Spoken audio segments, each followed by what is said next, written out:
Please help me to reach 1,000 subscribers. I never imagined that 4 words could erase 7 years of history, but that's exactly what happened. I think we should just be friends. I said it casually, almost kindly, like it was the most reasonable thing in the world. I didn't scream. I didn't cry. I didn't even mean it the way he took it. But he did. And once he did, there was no going back. My name is Claire. I'm 32 years old, and until a few months ago, I believed Mark would always be there, no matter what I said, no matter how far I pushed. I was wrong. Mark and I had been together for almost 7 years. We weren't married, but we lived together, shared bills, routines, inside jokes. He was steady, predictable, the kind of man who showed love quietly. I used to tell my friends he was safe, and back then I meant it as a compliment. Somewhere along the way it stopped sounding like one. I'm more outspoken. I say what I think. I like to feel desired, chased. Mark never chased. He just stayed. And I guess I confused that with weakness. The night everything shifted wasn't dramatic.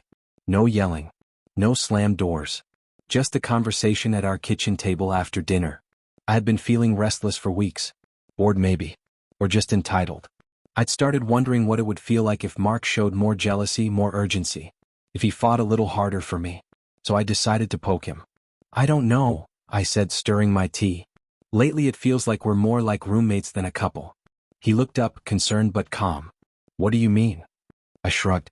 I mean, maybe we've lost the spark. Maybe we work better as friends. I expected resistance. Confusion.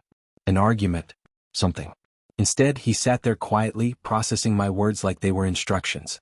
Friends? He repeated. Yeah, I said quickly, already regretting it but too stubborn to back down. You know. No pressure. No expectations. Just friends. He nodded once. No anger. No tears. Just a slow, thoughtful nod. Okay, he said. That was it. One word. Okay. I felt a strange flash of irritation. He wasn't supposed to agree. He was supposed to panic. I waited for him to say something else, to ask if I was sure, to tell me we could fix it. He didn't. That night he slept on the couch. I told myself it was temporary. A cooling off period. The next morning, his side of the closet was already half empty.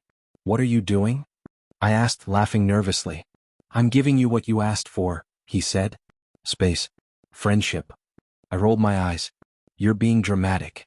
He stopped packing and looked at me, really looked at me like he was seeing me clearly for the first time.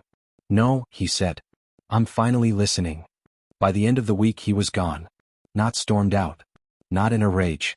He transferred his half of the rent, changed his address, and left a note on the counter thanking me for the time we had together. Thanking me. That's when it hit me that something was wrong.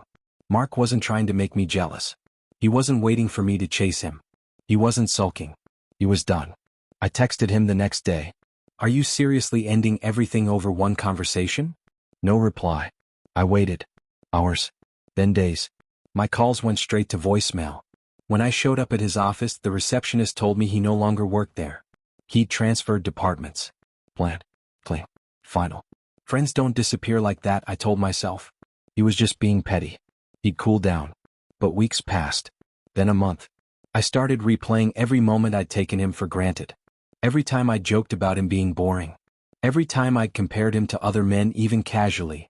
I'd wanted him to feel replaceable. Instead, I made myself irrelevant. The realization came late one night, sitting alone in the apartment that suddenly felt too quiet. Mark didn't leave because he was angry. He left because he finally understood his place in my life. And once he saw it clearly, he removed himself completely. I'd asked for friendship, assuming it meant access without commitment. He heard it as a boundary. And he respected it more than I ever respected him. The cruelest part wasn't that he left. It was that he never looked back. No angry messages. No late-night check-ins. No, I miss you. Just silence. I thought telling him we should be friends would lower the stakes. Instead, it ended the game. And by the time I realized I didn't want a friend, the man I loved had already erased me from his life.